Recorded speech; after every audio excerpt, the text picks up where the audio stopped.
ಬಂದೇನ ಪರಾಗು, ನಾವೆಲ್ಲ ನಿನಗೋಸ್ಕರನೇ ಕಾಯ್ತಾ ಇದ್ವಿ. ಅಂದ್ಹಾಗೆ ಝಾನ್ಸಿ ಹೇಗಿದ್ದಾಳೆ? ನಮ್ಮೆಲ್ರೂ ಕೋರಿಕೆ ಈಡೇರ್ತು ದೊಡ್ಡಪ್ಪ. ನಮ್ಮೆಲ್ರೂ ಪ್ರಾರ್ಥನೆಗೂ ಆ ದೇವರು ಫಲ ಕೊಟ್ಟ. ನಮ್ಮೆಲ್ರೂ ಆರೈಕೆಯಿಂದ ಝಾನ್ಸಿ ಮೇಡಮ್ ಬದುಕ್ಬಿಟ್ರು.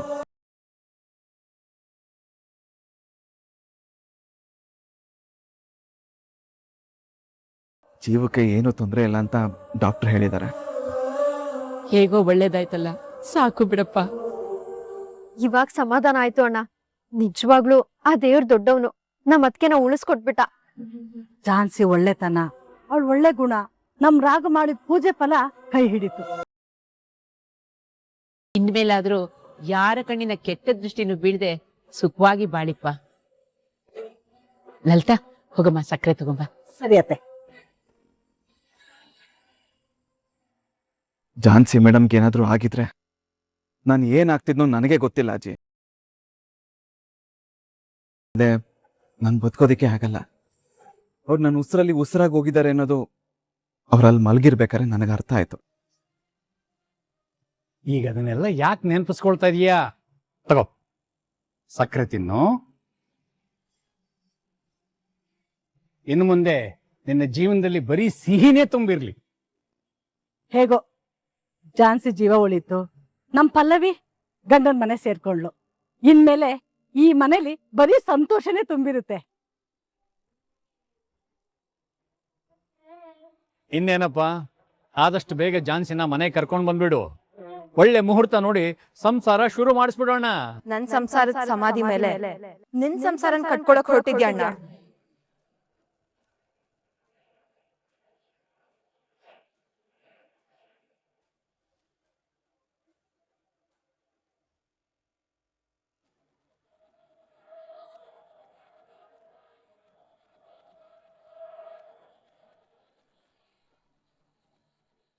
ಲೇ ಪಲ್ಲು, ಹೀಗೋಗ್ ಹಾಗ್ ಬಂದಿದ್ಯಾ? ಏನಾಯ್ತೆ? ಮನೆ ಒಳಗ್ ಹೋಗ್ತಿದ್ ಹಾಗೆ ಬ್ಯಾಗ್ ಬಿಸಾಕಿ ಆಚೆ ಹಾಕದ್ಲಮ್ಮ.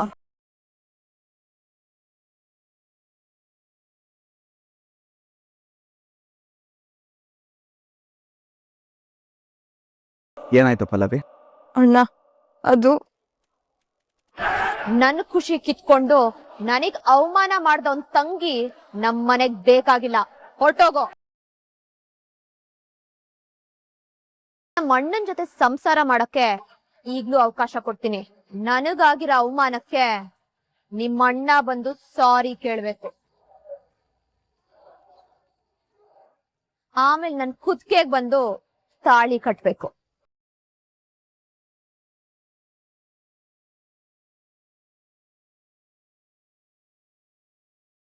ಅಯ್ಯಯ್ಯೋ, ನನ್ ಮಗಳ ತಲೆ ಮೇಲೆ ಕಳ್ ಚಪ್ಲಿ ಎಳೆದ್ ಬಿಟ್ರಲ್ಲ ಅಪ್ಪ ದೇವ್ರೆ. ಇವಾಗ ನಾನ್ ಏನ್ ಮಾಡ್ಲಿ? ಮಂಜುಳ, ಸ್ವಲ್ಪ ಸುಮ್ನಿರ್ತೀಯಾ? ಸಮಾಧಾನವಾಗಿ ಆಮೇಲೆ ಮಾತಾಡೋಣ ಇರೋ. ಗಂಡನ್ ಮನೆಯಿಂದ ಕುತ್ಕೇಳ್ದು ಆಚೆ ತಪ್ಪಿಸ್ಕೊಂಡ್ ಬಂದಿದ್ದಾಳೆ. ಇವಳು ಹಿಂಗ್ ಬಂದ್ ನಿಂತಿದ್ರೆ ನಾನ್ ಹೇಗತ್ತೆ ಸಮಾಧಾನ ಮಾಡ್ಕೊಂಡಿರ್ಲಿ? ಮಂಜುಳ, ರಾಘು, ನಿನ್ ತಂಗಿ ಜೀವನ ನಿನ್ ಕೈಲಿದೆ ಕಣೋ. ಅವಳನ್ನ ಮುಳುಗಿಸ್ತೀಯೋ ದಡ ಸೇರಿಸ್ತೀಯೋ ನೀನೇ ಯೋಚನೆ ಮಾಡು.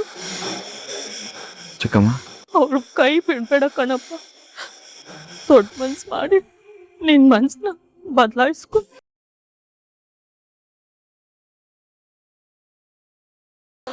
ಯೋಚನೆ ಮಾಡಬೇಡಿ ಚಿಕ್ಕಮ್ಮ. ನನ್ನ ತಂಗಿ ಜೀವನನ ಸರಿ ಮಾಡೋದು ನನ್ನ ಕರ್ತವ್ಯ. ಅದನ್ನ ನಾನು ಮಾಡ್ತೀನಿ.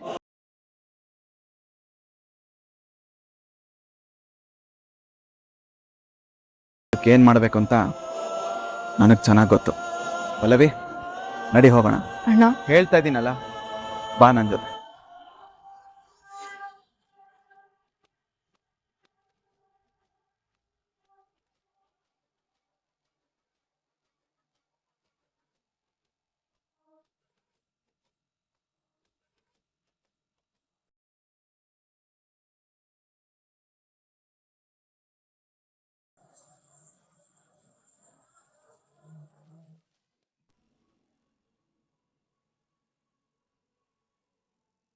ಯಜಮಾನ್ರಿ, ನೀರು ತಗೊಳ್ಳಿ.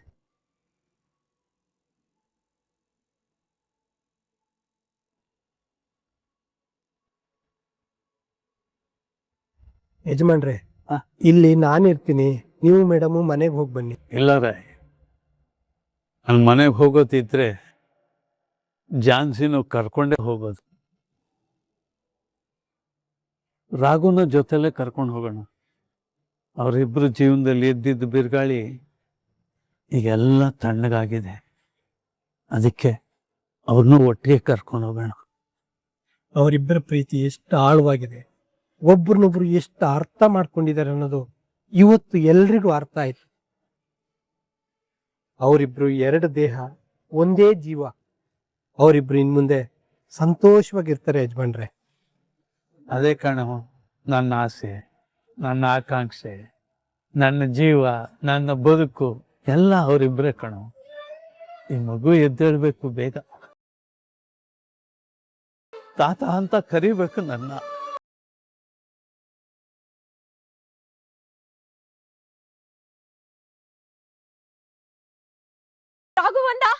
ರಾಘವೇಂದ್ರ ಅವರೇ,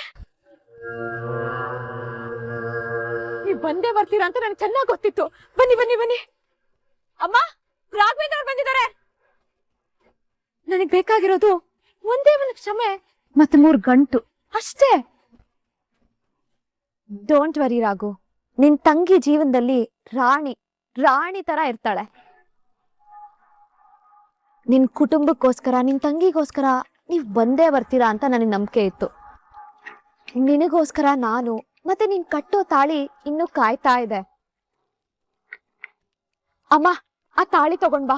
ಇಲ್ಲೇ ಈ ಕ್ಷಣನೇ 3 ಗಂಟು ಹಾಕ್ಲಿ. ನಾನು ಬಂದಿರೋದು ನಿನಗೆ ತಾಳಿ ಕಟ್ಟಕ್ಕಲ್ಲ, ಮತ್ತೆ ನಿನಗೆ ಬುದ್ಧಿ ಕಲ್ಸೋದಿಕ್ಕೆ. ತಮಾಷೆ ಮಾಡ್ಬೇಡಿ ರಾಘು. ನೀವ್ ನಿಮ್ ಕುಟುಂಬಕ್ಕೋಸ್ಕರ ನಿಮ್ ಪ್ರಾಣ ಬೇಕಾದ್ರೂ ಕೊಡ್ತೀರಾ ಅನ್ನೋದು ನನಗ್ ಚೆನ್ನಾಗ್ ಗೊತ್ತು. ಅದೇ ಫ್ಯಾಮಿಲಿಗೋಸ್ಕರ ನನ್ ಪ್ರಾಣ ತೆಗಿತೀನಿ ಹೊರತು ನಿನ್ನಂತ ಹೆಮ್ಮರಿಗೆ ನಾನ್ ತಾಳಿ ಕಟ್ಟಲ್ಲ.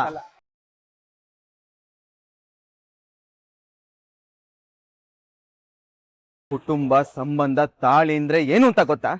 ಅಟ್ಲೀಸ್ಟ್ ತಾಳಿಗಿರೋ ಬೆಲೆನಾದ್ರೂ ಗೊತ್ತಾ ನಿನಗೆ? ತಾಳಿ ಅಂದ್ರೆ 2 ಜೀವಗಳು, 2 ಕುಟುಂಬಗಳು ಬೆಸೆಯೋ ಬಂಧನೆ ಹೊರತು ನಿನ್ನ ಸ್ವಾರ್ಥ, ಕೋಪ, ದ್ವೇಷನ ತೀರ್ಸ್ಕೊಳ್ಳೋ ಹತ್ರ ಅಲ್ಲ. ಹೆಣ್ಣು ಅಂದ್ರೆ ತಾಳ್ಮೆಯ ಪ್ರತಿರೂಪ, ಜೀವ ಕೊಡೋ ದೇವತೆ. ಕುಟುಂಬಕ್ಕೋಸ್ಕರ ಏನ್ ಬೇಕಾದ್ರೂ ತ್ಯಾಗ ಮಾಡೋ ಅಂತವಳು. ಆದ್ರೆ ನಿನಗೆ ಯಾವ ಯೋಗ್ಯತೆ ಇದೆ? ನನ್ನ ಕೈಲಿ ತಾಳಿ ಕಟ್ಟಿಸ್ಕೊಳೋದಿಕ್ಕೆ ನಿನಗೆ ಯಾವ ಅರ್ಹತೆ ಇದೆ? ಬೇಕು ಅನ್ನೋದನ್ನ ಪಡ್ಕೋಬೇಕು ಅನ್ನೋ ಹಠ ಪ್ರೀತಿ ಅಲ್ಲ. ಬೇಕಾದವ್ರಿಗೋಸ್ಕರ ಬಿಟ್ಕೊಡೋ ತ್ಯಾಗನೇ ಪ್ರೀತಿ. ಪ್ರೀತಿ ಅಂದ್ರೆ ಏನು ಅನ್ನೋ ಗಂಧ ಗಾಳಿ ಗೊತ್ತಿಲ್ಲದೆ ಇರೋ ನಿನ್ನಂತವಳಿಗೆ ನಾನ್ ತಾಳಿ ಕಟ್ಟಬೇಕಾ? ನೀನು ಕಟ್ಟಿಲ್ಲ ಅಂದ್ರೆ ನಿನ್ ತಂಗಿ ಬದುಕು ಬೀದಿಗೆ ಬರುತ್ತೆ ಅನ್ನೋದು ನೆನಪಿರ್ಲಿ.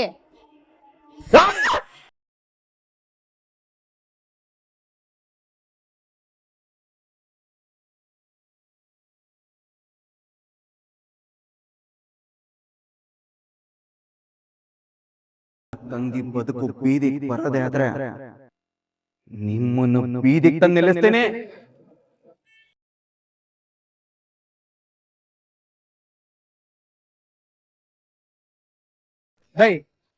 ಪ್ರೀತಿ ಅಂದ್ರೆ ಏನು ಅಂತ ಗೊತ್ತೇನೆ ನಿನ್ಗೆ? ತ್ಯಾಗದ ಬೆಲೆ ಏನು ಅಂತ ಗೊತ್ತಾ ನಿನ್ಗೆ? ನಾನು ಕೇಳಿದ್ದು ಒಂದೇ ಒಂದು ಮಾತಿಗೆ, ನನ್ನ ಹೆಂಡತಿ ಝಾನ್ಸಿ ಮೇಡಮ್ ಹೆಂಡತಿ ಸ್ಥಾನನೇ ಬಿಟ್ಕೊಟ್ರು. ನನ್ನ ಕುಟುಂಬಕ್ಕೋಸ್ಕರ, ನನ್ನ ತಂಗಿ ಜೀವನ ಚೆನ್ನಾಗಾಗೋ ಕಾರಣಕ್ಕೋಸ್ಕರ ನನಗೆ ಡೈವರ್ಸ್ ಕೊಡೋದಕ್ಕೆ ಒಪ್ಕೊಂಡ್ರು. ಅದು ನಿಜವಾದ ಪ್ರೀತಿ, ಅದು ನಿಜವಾದ ತ್ಯಾಗ. ಅವರು ನಿಜವಾದ ಹೆಣ್ಣು. ಅವರು ಪ್ರತಿ ನಡೆಯಲು ಪ್ರೀತಿ, ತ್ಯಾಗ ಇದ್ರೆ ನಿನ್ನ ಪ್ರತಿ ಮಾತು, ಪ್ರತಿ ಹೆಜ್ಜೆಲಿ ಸ್ವಾರ್ಥ, ದ್ವೇಷ, ದುರಹಂಕಾರನೇ ತುಂಬಿದೆ. ಅಲ್ಲಪ್ಪ ರಾಘು, ಅವ್ಳು ಚಿಕ್ಕ ವಯಸ್ಸಿಂದ ಬೆಳ್ಕೊಂಡ್ ಬಂದಿರೋ ಬೆಳೆದಿರೋದಲ್ಲ, ಬೆಳೆಸಿರೋದು. ಒಂದು ಹೆಣ್ಣಿಗೆ ಸಂಸ್ಕಾರ ಅನ್ನೋದು ಹೆತ್ತೋರು ಕೊಡಬೇಕು. ಹೆಣ್ಣಿಗೆ ಒಂದು ಮನೆ ಬೆಳಗೋ ಸಂಸ್ಕಾರ ಕೊಡ್ಬೇಕೇ ಹೊರತು ಸುಡ ಸಂಸ್ಕಾರ ಅಲ್ಲ. ನೀವು ಮನುಷ್ಯತ್ವ ಅಂದ್ರೆ ಏನು ಅಂತ ಗೊತ್ತಿಲ್ದೇ ಇರುವಂತ ಒಂದು ಹೆಣ್ಣಿಗೆ ಜನ್ಮ ಕೊಟ್ಟಿದ್ದೀರಾ ಅಂತ ಒಪ್ಕೊಳ್ಳಿ. ಹೇಯ್, ನೀನು ಒಂದು ಹೆಣ್ಣು ಅಂತ ನಾನು ಯಾವಾಗ ಬೆಲೆ ಕೊಟ್ಟೆ ಗೊತ್ತಾ? ನಿನ್ನ ಕೈ ಕಾಲು ನೆಟ್ಟಗಿಲ್ದೇ ಇದ್ರು ನಿನ್ನ ಬುದ್ಧಿ ನೆಟ್ಟಗಿತ್ತು ನೋಡೋ ಆವಾಗ. ಆದ್ರೆ ನಿನ್ ಕೈ ಕಾಲು ನೆಟ್ಟಗಾಗಿದ ತಕ್ಷಣ ನಿನ್ನ ಬುದ್ಧಿ ಸೊಟ್ಟಗಾಯ್ತು. ರಾಘು, ನನ್ನ ಬಗ್ಗೆ ಇನ್ನೂ ನಿನಗೆ ಸರಿಯಾಗಿ ಗೊತ್ತಿಲ್ಲ. ನೀನು ಅಷ್ಟೇ, ನಂದಿನ್ನೊಂದು ಮುಖ ನೋಡಿಲ್ಲ. ಇಲ್ಲಿವರೆಗೂ ನನ್ನಲ್ಲಿ ರಾಮನ್ ತಾಳ್ಮೆ ನೋಡಿದ್ಯಾ, ಪರಶುರಾಮನ್ ಕೋಪ ನೋಡೋ ಆಸೆ ಪಡ್ಬೇಡ.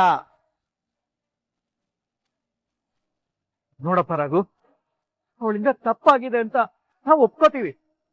ಆದ್ರೆ ಮುಂದೆ ಈ ರೀತಿ ಆಗದೆ ಇರೋ ತರ ನಾವು ಅವಳಿಗೆ ತಿದ್ದಿ ಬುದ್ಧಿ ಹೇಳ್ತೀವಿ. ನಿಮಗೆ ಇನ್ನೂ ಆ ಥರದೊಂದು ನಂಬಿಕೆ ಇದೆಯಾ? ಇಲ್ಲಿವರೆಗೂ ಇವಳನ್ನ ತಿದ್ದಿ ಒಂದು ಹೆಣ್ಣಾಗಿ ರೂಪ್ಸಕ್ ಆಗಿಲ್ಲ ಅಂದ್ಮೇಲೆ ನೀವು ಆಸೆನ ಮರ್ತು ಬಿಡಿ. ಯಾಕಂದ್ರೆ ನೀವು ಜನ್ಮ ಕೊಟ್ಟಿರೋದು ಒಂದು ಹೆಣ್ಣಿಗಲ್ಲ, ಸ್ವಾರ್ಥ, ದುರಹಂಕಾರ, ಕೋಪ, ದ್ವೇಷ ತುಂಬಿಕೊಂಡಿರೋ ಒಂದು ಆಕಾರಕ್ಕಷ್ಟೇ. ರಾಘು, ಅವಳು ಮದ್ವೆ ಆಗಿ ನಿಮ್ ಮನೆಗ್ ಬಂದ್ಮೇಲೆ ಸರಿ ಹೋಗ್ತಾಳಪ್ಪ. ಇಂಥ ಮನಸ್ಥಿತಿ ಇರೋ ಹೆಣ್ಣು ಯಾವ ಮನೆಗೆ ಹೋದ್ರೂ ಒಳ್ಳೇದಾಗಲ್ಲ. ಇನ್ನು ಮನೆಗ್ ಬರಕ್ ಮುಂಚೆನೆ ಮನೇನ ಒಡೆದು ಆಲ್ಟ್ರೇಷನ್ ಮಾಡ್ತೀನಿ ಅಂತ ಹೇಳಿರೋಳು ಇನ್ನು ಮನೆಯವ್ರ ಭಾವನೆನ ಹೇಗೆ ಅರ್ಥ ಮಾಡ್ಕೋತಾಳೆ? ನೋಡ, ಒಂದು ತಿಳ್ಕೊ, ನಿನಗೂ ಝಾನ್ಸಿ ಮೇಡಮ್ಗೂ ಅಜಗಜಾಂತರದಷ್ಟು ವ್ಯತ್ಯಾಸ ಇದೆ. ಬಾಯಲ್ಲಿ ಚಿನ್ನದ ಸ್ಪೂನ್ ಇಟ್ಕೊಂಡು ಹುಟ್ಟಿದ್ರು, 50,000 ಕೋಟಿ ಒಡತಿ ಆದ್ರೂ ನಮ್ಮ ಮನೆಗ್ ಬಂದು ನಮ್ಮಲ್ಲೂ ಒಬ್ರಾಗೋ ಪ್ರಯತ್ನ ಪಟ್ರು. ಆದ್ರೆ ನೀನು ನಮ್ಮ ಮನೆಗ್ ಬರಕ್ ಮೊದ್ಲೆ ನಮ್ಮನೆಯವ್ರನ್ನೇ ಹೊರಗಾಕಕ್ ನೋಡ್ದೆ. ಅದು ಒಂದು ಹೆಣ್ಣಿಗಿರ್ಬೇಕಾಗಿರೋ ಗುಣ. ನಿನಗಿದೆಯಲ್ಲ ಅದಲ್ಲ. ನೋಡೋ, ಅವಳಿಗೆ ನನ್ನ ಹೋಲಿಕೆ ಮಾಡ್ಬೇಡ ರಾಘು. ಹೌದು, ಖಂಡಿತ ಮಾಡಕ್ಕಾಗಲ್ಲ. ಯಾಕಂದ್ರೆ ಅವ್ರ ಆಕಾಶ, ನೀನು ಪಾತಾಳ. ಅವ್ರ ಕಾಲ್ ಧೂಳ್ಗೂ ನಿನ್ ಸಮ ಇಲ್ಲ, ಅವ್ರ ನೆರಳಿಗೂ ನಿನ್ನನ್ನ ಹೋಲ್ಸೋದಿಕ್ಕಾಗಲ್ಲ. ನೋಡಪ್ಪ, ಕೊಡೋದು ತಗೊಳ್ಳೋದು ಅಂತ ಮಾತುಕತೆ ಆಗಿತ್ತು ತಾನೆ? ಕೊಟ್ಟಾಗಿದೆ, ನಾನ್ ತಾಳಿ ಕಟ್ಟಕ್ಕೂ ರೆಡಿ ಆಗಿದ್ದೆ. ಆದ್ರೆ ತಾಳಿ ಕಟ್ಟಿಸ್ಕೊಳೋ ಯೋಗ್ಯತೆ ಇವಳಿಗಿಲ್ಲ. ಅಂದ್ಮೇಲೆ ಆ ಮಾತು ಉಳಿಸ್ಕೊಳ್ಳೋ ಅಗತ್ಯ ಆಗ್ಲಿ, ಇವಳಿಗೆ ತಾಳಿ ಕಟ್ಟೋ ಅನಿವಾರ್ಯತೆ ಆಗ್ಲಿ ನನಗೂ ಇಲ್ಲ. ಹಾಗಾದ್ರೆ ನಾವ್ ಹೇಗಪ್ಪ ನಿನ್ ತಂಗಿನ ನಮ್ಮನೆ ತುಂಬಿಸ್ಕೊಳಕಾಗತ್ತೆ? ನನ್ನ ಮಗಳ ಜೀವನ ಸರಿ ಹೋಗಲ್ಲ ಅಂದ್ಮೇಲೆ ನಿನ್ ತಂಗಿನೂ ನಾವ್ ಮನೆಯಿಂದ ಹೊರಗ್ ಹಾಕೋ ಯೋಚನೆ ಮಾಡ್ಬೇಕಾಗತ್ತೆ. ಹೊರಗಾಕೋ ಯೋಚನೆ ಏನಾದ್ರೂ ಮಾಡಿದ್ರೆ ನಿಮ್ಮನ್ನೆಲ್ಲ ಮನೆ ಒಳಗ್ ಕೂಡಾಕಿ ಸುಟ್ಟು ಹಾಕ್ತೀನಿ.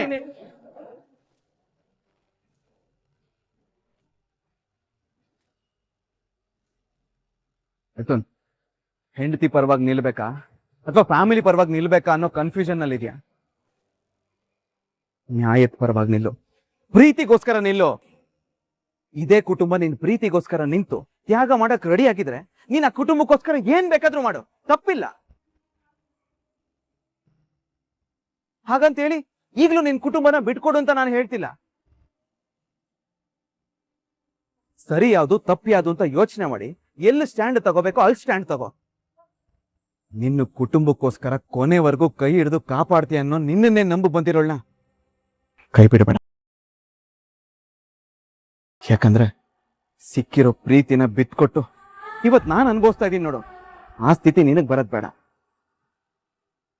ಜೊತೆಲಿದ್ದಾಗ ಉಳಿಸ್ಕೊಳಕ್ಕಾಗದೆ ಪ್ರತಿ ಕ್ಷಣ ಒದ್ದಾಡ್ತಿದ್ದೀನಿ ನೋಡು, ನೀನ್ ಹಾಗೆ ಮಾಡ್ಕೋಬೇಡ.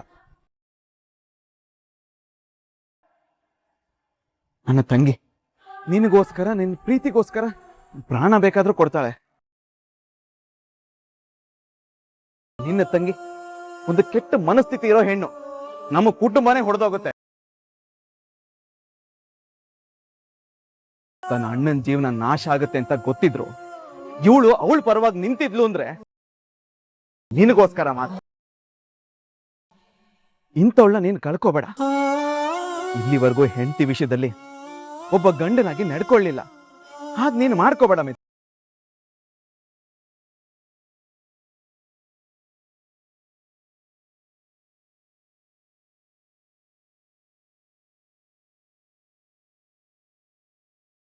ಒಳ್ಳೆ ಗಂಡನಾಗಿ ಕಾಪಾಡ್ಕೊ. ಇವತ್ತಿಂದ ಇವಳು ನಿನ್ ಜವಾಬ್ದಾರಿ. ನೀನು ಕಾಪಾಡ್ತೀಯ ಅನ್ನೋ ನಂಬಿಕೆ ಮೇಲೆ ಇವಳನ್ನ ಇಲ್ಲಿ ಬಿಟ್ಟು ಹೋಗ್ತಾ ಇದ್ದೀನಿ.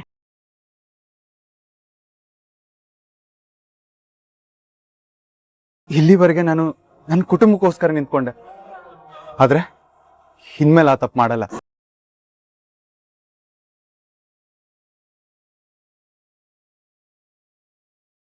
ನನ್ನ ಹೆಂಡತಿಗೋಸ್ಕರ ನಿಂತ್ಕೋತೀನಿ.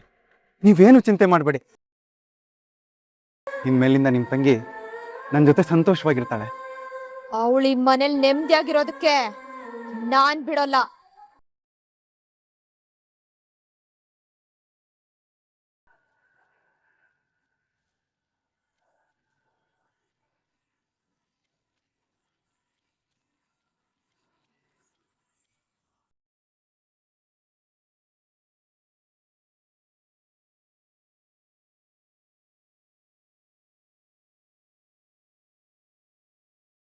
ಅದು ನಿನ್ನ ದುರಹಂಕಾರಕ್ಕೆ. ಇವಾಗ ಹೊಡೆದೆ ನೋಡು, ಅದು ನೀನ್ ಇವಾಗ ಮಾತಾಡಿದ್ದಕ್ಕೆ. ಮನೆ ಒಳ್ಳೇದಕ್ಕೆ ಅಂತ ನನ್ನ ತಂಗಿನ ಬಿಟ್ಟು ಹೋಗ್ತಾ ಇದ್ದೀನಿ. ಒಂದು ಸ್ವಲ್ಪನಾದ್ರೂ ಹೆಚ್ಚು ಕಡಿಮೆ ಆದ್ರೂ ಇಡೀ ಮನೇನ ಸ್ಮಶಾನ ಮಾಡ್ಕೊಡ್ತೀನಿ.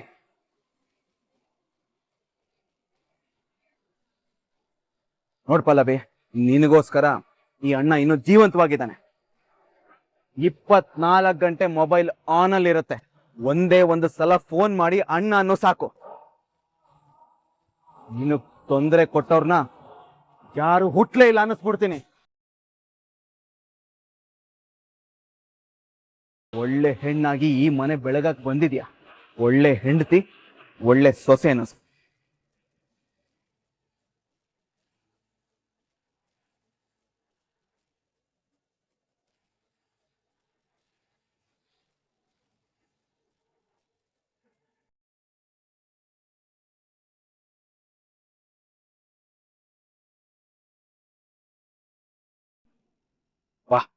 ಅಂತೂ ದೇವರು ಝಾನ್ಸಿಗೆ ಆಶೀರ್ವಾದ ಮಾಡ್ಬಿಟ್ರು. ರಾಘವ್ ಮಾಡಿ ಪ್ರತಾಪ್ ಪೊಲಿಸ್ಬಿಡ್ತು ಮೇಡಮ್. ಇನ್ನು ಮುಂದೆ ಎಲ್ಲ ಚೆನ್ನಾಗಿರುತ್ತೆ. ಬಹುಶಃ ದೇವ್ರು ಕೊಟ್ಟಿದ್ ಕೊನೆ ಪರೀಕ್ಷೆ ಅನ್ಸುತ್ತದು. ಅವ್ನು ಹಾಕಿದ ಅಡೆತಡೆಗಳನ್ನೆಲ್ಲ ಇವ್ರು ದಾಟಿ ಬಂದಿದ್ದಾರೆ ಅಂದ್ಮೇಲೆ ಇನ್ ಮುಂದೆ ಅವ್ರ ಜೀವನ ಚೆನ್ನಾಗೇ ಇರುತ್ತೆ. ಹೌದು ರಾಮಾಚಾರಿ, ಇಲ್ಲಿಗೆ ಎಲ್ಲ ಮುಗೀತು ಅನ್ನೋ ನಂಬಿಕೆ ಇದೆ.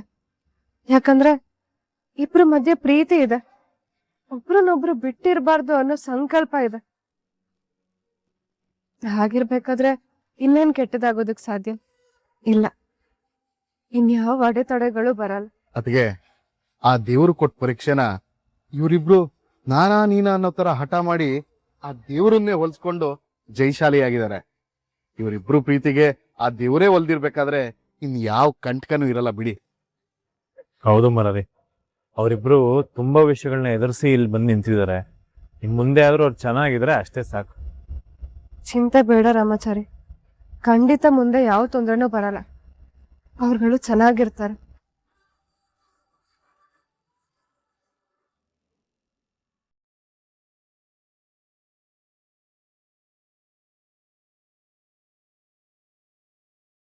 ನಿನ್ನಲ್ಲಾದ ಒಂದೇ ಒಂದು ಬದಲಾವಣೆ ಎಷ್ಟೆಲ್ಲ ವ್ಯತ್ಯಾಸ ಮಾಡ್ತು ನೋಡಿದ್ಯಾ. ಇದೇ ಮಾತು, ಕೋಪ, ಆವೇಶ, ಈ ನಿನ್ ನಿರ್ಧಾರನ ಪಲ್ಲವಿ ತನ್ನ ಗಂಡನ ಮನೆ ಬಿಟ್ಟು ನಿಮ್ ಮನೆಗೆ ಬಂದಾಗ್ಲೇ ತಗೊಂಡಿದ್ರೆ ಖಂಡಿತ ಇಷ್ಟೆಲ್ಲ ಆಗ್ತಾನೆ ಇರ್ಲಿಲ್ಲ ಕಣ.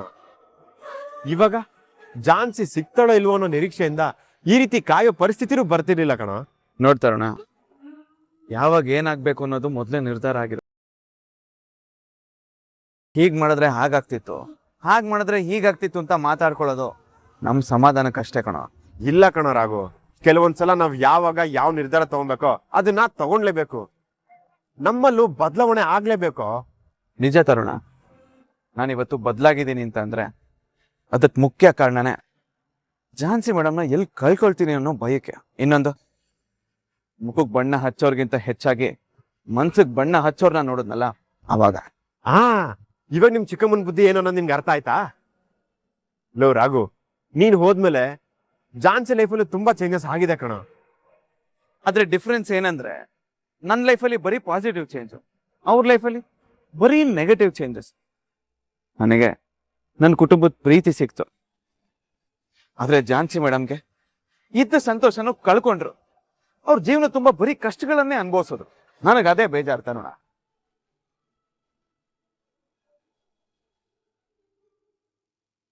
ಹೇಳಿ ತಾತ. ಏನಿಲ್ಲಪ್ಪ, ಡಾಕ್ಟ್ರು ಈಗ ತಾನೇ ಹೇಳಿದ್ರು ಪಲ್ಸ್ ರೇಟು BP ಎಲ್ಲ ನಾರ್ಮಲ್ ಆಗಿದೆ. ಇದು ಪ್ರಜ್ಞೆ ಬರೋ ಲಕ್ಷಣ. ಇನ್ನೇನ್ ಪ್ರಜ್ಞೆ ಬರುತ್ತೆ ಅಂತ ಹೇಳಿದಾರಪ್ಪ. ನನಗೆ ಮಾತು ಕೇಳಿ ತುಂಬಾ ಖುಷಿ ಆಗ್ತಿದೆ ತಾತ. ನನಗೆ ಇವಾಗ ಸಮಾಧಾನ ಆಗ್ತಿದೆ. ಆಗಿದೆಯಪ್ಪ, ನೀನು ಬೇಗ ಬಂದ್ಬಿಡು. ಯಾಕೆಂದ್ರೆ ಝಾನ್ಸಿಗೆ ಪ್ರಜ್ಞೆ ಬಂದ ತಕ್ಷಣ ಅವಳು ನಿನ್ನನ್ನೇ ಕೇಳ್ಬೋದು. ಯಾಕೆಂದ್ರೆ ಹಾಸ್ಪಿಟಲ್ಗೆಲ್ಲ ನೀನೇ ಕರ್ಕೊಂಡ್ ಬಂದಿದ್ದಲ್ವಾ. ಬಂದ್ಬಿಡ್ತೀಯಾ? ಸರಿ ತಾತ, ನಾನು ಇವಾಗ್ಲೇ ಬರ್ತೀನಿ.